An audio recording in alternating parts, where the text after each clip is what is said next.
my pleasure to introduce Spencer Lancier, practical assistance worker, and you're with the Kingston Community Health Center. So glad you came in today. Yeah, thank you. So we know a little bit about the Kingston Health Centers, but in a nutshell, can you tell us what it is that the agency itself does?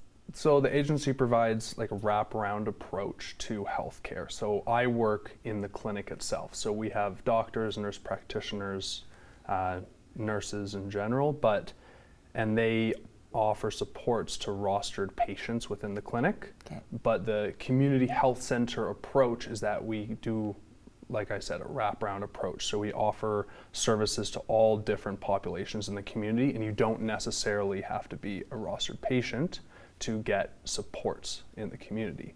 So we have a dental clinic which offers dental supports for low-income individuals in the community. We have early on services, so for like young adults and or young parents with young children. There's a play space, like a safe space for them to spend time with their young ones. We have Pathways to Education, which offers supports for high school programs. ISCA's immigrant services, so for all newcomers in the community that are looking for supports. And you can just see there's a variety of different options for people in the community. All kinds of things you're offering.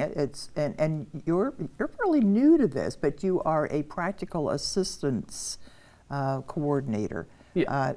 Tell me about what that encapsulates. So with the practical assistance role, I work closely with the clinical staff, so doctors. When somebody comes into the doctor's office and kind of discusses or shares some information that maybe they're finding it challenging to access services in the community, they might have a need for financial supports in the community, or they want to connect with resources, then they get referred to me. Okay. And that's where they sit down with me either after their doctor's appointment, or just, if they get a referral, they'll sit with me for 60 minutes or so, and we see what's going on in their life, what resources are they accessing, what are their biggest needs at that time. And it could be something like maybe they're behind on rent, maybe their utility bill is coming up and they're afraid that they won't be able to pay for it, maybe they can't put food on the table that evening. And then I help them connect with resources, and I also have supports that I can help with them directly. And I would think one of the first ones, if they've just left a doctor's office, they've got a prescription in their hand. Mm-hmm. And I know myself, I've gone to a drugstore and it's like, how much? Mm-hmm.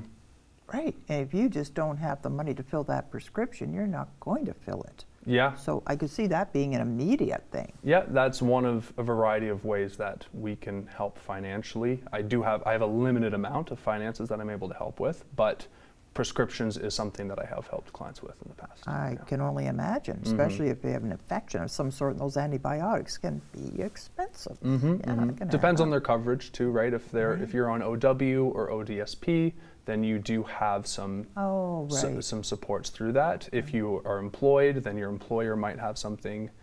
So there are ways, but again, if you don't know the information, then coming and talking to me about that, and then we can kind of navigate together and see what's the best way for somebody to access the resources that they do have available to them. Spencer, what do you say to people when they say, gee, these people, I'm just really getting tired of them. There's so much negativity when it comes to low-income people. So it's one thing for you to bail them out on rent and maybe find a place where they can get food for that night, but it doesn't really solve the problem, not really, because what else do you do that gets them out of that cycle?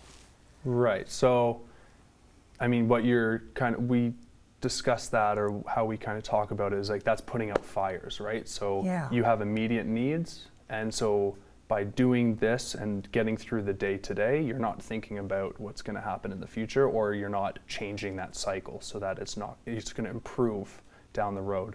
So what my goal is as a practical assistance worker is to connect with people that come into my office and make a relationship with them, or have some sort of a connection where they feel comfortable enough to share that information with me. I help them with that immediate concern, but then that leads to a conversation of, okay, how can we get you more involved in the community?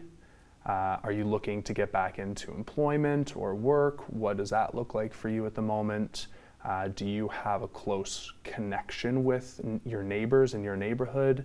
I do run a program called Getting Ahead, which we partner with the City of Kingston, and that is exactly a more detailed sit-down 8-week program that we run with clients. Wow. To really talk about what that poverty cycle looks like and how to move out of it. That's what I'm getting at. That's what people need to know about, that there is something other than it's just handout after hand, because that's what a lot of people seem to think that we're offering, and it's not. There is a way out of this. So 8 weeks, what are some of the subjects you cover?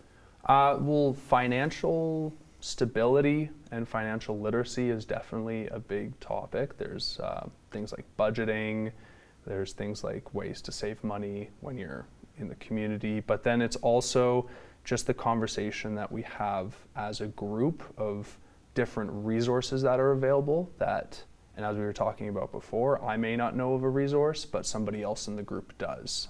So when you have a group of people sitting together, it's an open and safe space for people to discuss what they're going through and what they see with their family and their community around them. How can we develop the community as a whole, and how can we all be a part of that development and kind of empower ourselves to make the decisions? That's a really good idea. Yeah, because these people are living it, and they have found ways to, resources that are out there and so on. Pathways to Education is one of my favorite charities, and it helps people stay in school or get back into school. And so you work with them as well. So Pathways Education, it's a high school program for, like at least in our location, it's for high school students of that specific area in the Rideau Heights community. And so what they do is work directly with high school students and the families to help them work on schoolwork and have sort of like mentors and just provide that support so that they can graduate from high school and move on to whether it be post-secondary education or getting into work or employment opportunities, whatever it is that the individual is interested in, they're there to help them kind of achieve that. It's a great program, and so I can see hand in hand with that. What happens with someone that say they're in their 30s, they don't have a high school education? It's really holding them back because it seems to be a basic for most job, even entry-level jobs. Is there any way of them getting an education? Yeah, absolutely. And so that's something I would talk with clients about on a regular basis too. If you're looking to get back into school, maybe somebody's on OW, so you do have some sort of financial support, because that's the first thing right away. If you are planning on going back to school but you don't have any income at the moment, or you're worried about finances, I would say let's get your financial situation sorted out first before going back to school. But there's a variety of different options here in Kingston. There's KLS, which is the Kingston Literacy and Skills. There is Loyola. There is, I can't remember all of them, but in my office, there's quite a few options for people that they can go back to school, take the programs that they need to graduate. Maybe they're behind on a few credits. Maybe English isn't their first language and they want to practice English more, right? So then that is an option as well. There's ways that you can take English as a second language and improve on that. That I didn't realize there were so many those services out there. That's great. That's great. If you had to say generally, is there a profile? Most of my people, are they new Canadians? Are they long time? Are they multi-generation, kind of behind the 8 ball when it comes to money?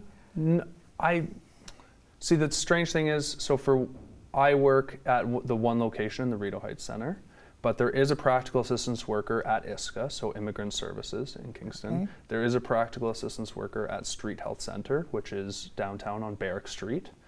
There's somebody in my role. There's one for early on, so there's somebody in my role for all the different locations around KCHC and all the different centers that we have.